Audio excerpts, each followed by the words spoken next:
Donc j'ai commencé dans mon parcours universitaire à travailler au Sénégal sur les migrations, au Sénégal d'abord sur la communauté mouride, et puis j'ai décidé pour mon doctorat de les suivre à Marseille. C'était pour moi intéressant de voir l'aspect qui croisait les migrations et la religion en fait dans cette communauté, puisque les mourides sont une communauté sénégalaise, c'est un ordre soufi, la Mouridia, qui est né à la fin du 19e siècle. Et au Sénégal, cette confrérie a vraiment pris de l'ampleur tout au long du 20e siècle, notamment au moment de la colonisation, puisque le Cheikh Ahmadou Bamba, donc le fondateur de la confrérie, s'est positionné un petit peu, pas contre la colonisation, mais une forme de résistance. Il a été exilé à plusieurs reprises et petit à petit, son charisme est devenu plus important. Et la communauté s'est soudée autour d'une ville sainte, la ville de Touba au Sénégal. Donc en ayant commencé à travailler sur cette ville, je me suis rendu compte qu'à partir des années 70, la plupart des mourides avaient dû quitter le Baol, donc cette région centrale du Sénégal, à cause de la sécheresse, et s'étaient rendus dans les villes européennes, et notamment Marseille, qui a été une des villes d'entrée sur le territoire français. Une autre spécificité de cette confrérie, parce qu'à l'intérieur du soufisme, il y a aussi différentes idéologies, je dirais, c'est que Cheikh Ahmadou Bamba a incité ses disciples à privilégier le travail aussi, la prière et le travail. Donc on est face à des disciples qui sont aussi très motivés sur cet aspect-là matériel de la vie, le travail, et le travail aussi pour la confrérie, le travail pour accéder aussi à des seuils spirituels plus élevés.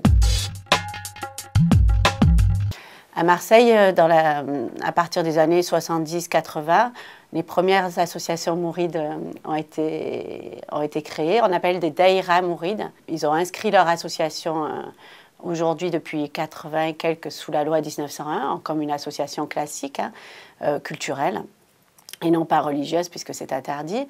Donc ces gens-là ont ressenti le besoin de se retrouver aussi pour parler de la confrérie, mais aussi pour prier.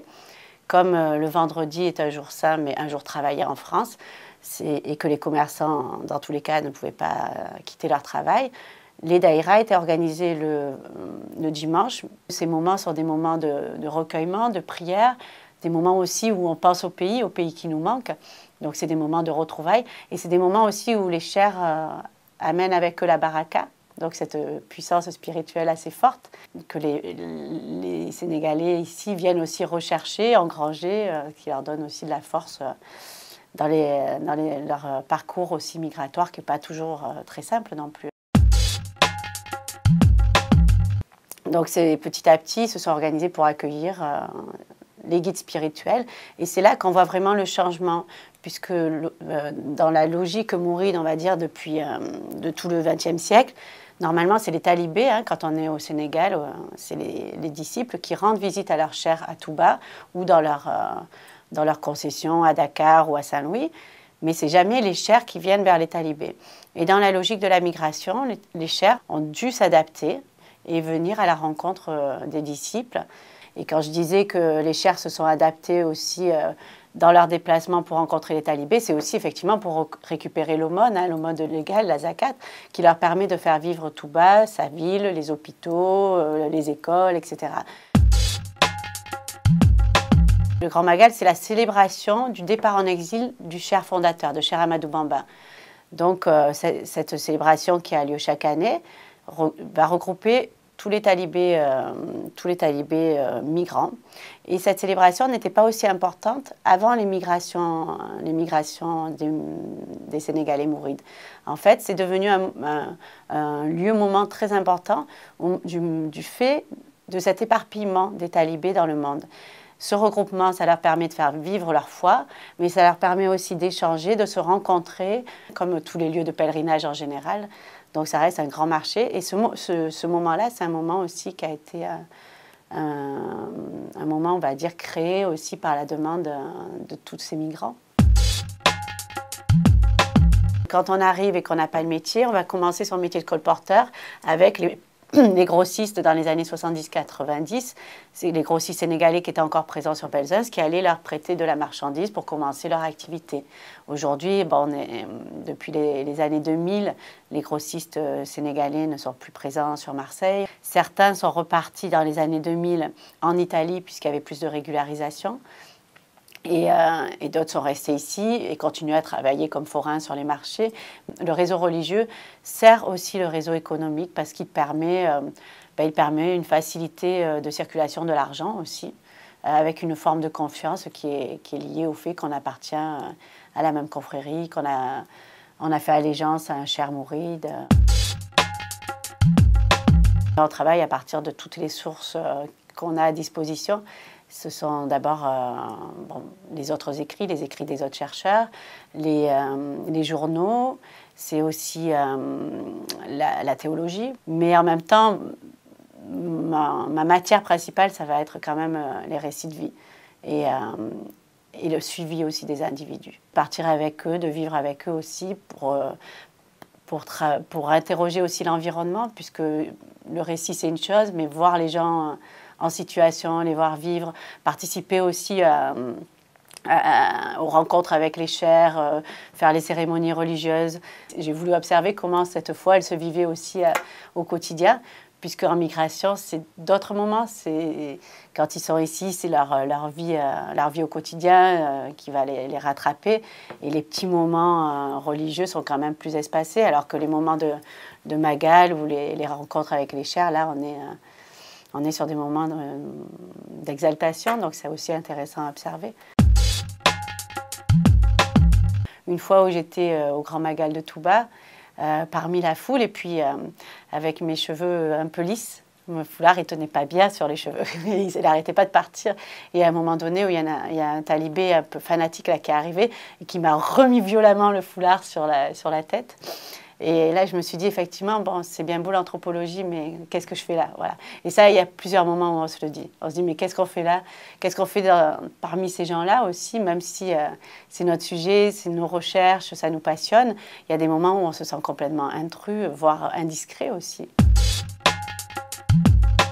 J'ai travaillé sur Niamey avec tous ces nouveaux migrants qui arrivaient. Et là, pour montrer en fait à quel point le daïra, l'association religieuse, le lieu religieux, l'espace même du daïra, était devenu un lieu qui leur permettait de prier, de renforcer leur foi avant la grande traversée du désert.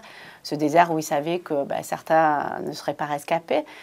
Et là aussi, on est dans une situation où on est observateur, on est chercheur, mais du coup, on participe aussi à quelque chose sur lequel on ne sait pas comment agir puisqu'on n'est pas psychologue, puisque les gens ont ce besoin de parler parce qu'ils sont aussi en souffrance. Et ça, sur les parcours migratoires, on le rencontre énormément. Alors, la migration, effectivement, il y a plusieurs phases. Il y a eu les phases classiques où les gens venaient avec un contrat de travail, puis le regroupement familial, etc.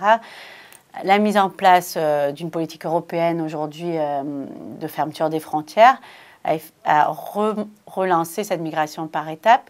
Et de fait, la plupart des migrants que j'ai interrogés sur l'Égypte et sur la Tunisie, on va voir des gens qui vont faire des fois plusieurs mois ou plusieurs années avant d'arriver dans le pays.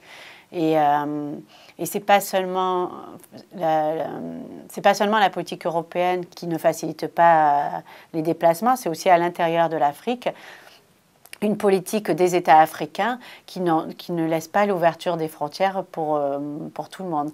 Donc les trajets sont assez complexes. Pour le Niger, on va passer par le Mali, on va revenir par le Niger. Après, on peut reprendre la route pour aller sur le Soudan et du Soudan, essayer de venir sur le Caire. Le Maghreb et le monde arabe, ce n'étaient pas des pays de migration, mais des pays d'immigration. Donc, ils ne s'étaient pas questionnés sur la politique, à avoir une politique migratoire pour accueillir les migrants. Et de fait, toute cette population africaine qui arrive aujourd'hui et qui reste bloquée sur toute la frange sud de la Méditerranée, elle devrait re-questionner l'État. Mais la plupart des États ne veulent pas se poser la question. Dans le cas de l'Égypte, on est dans une situation où la plupart des Africains qui arrivent sont des réfugiés qui arrivent de l'Est de l'Afrique, du Soudan notamment, Éthiopie, Érythrée. Et du coup, la question migratoire, elle a été donnée au HCR, donc au commissariat aux réfugiés. L'État ne s'en occupe pas du tout. C'est la même chose en Tunisie, c'est la même chose en Algérie. L'État ne veut pas s'en occuper. Et qu'est-ce que font le HCR derrière? Ben, le HCR, ce qu'il va faire, c'est qu'il va financer des associations pour s'occuper de ces gens-là. Les associations qui sont financées, en gros, c'est Caritas et c'est des ONG confessionnelles, chrétiennes pour la plupart, qui vont s'occuper de cette population-là.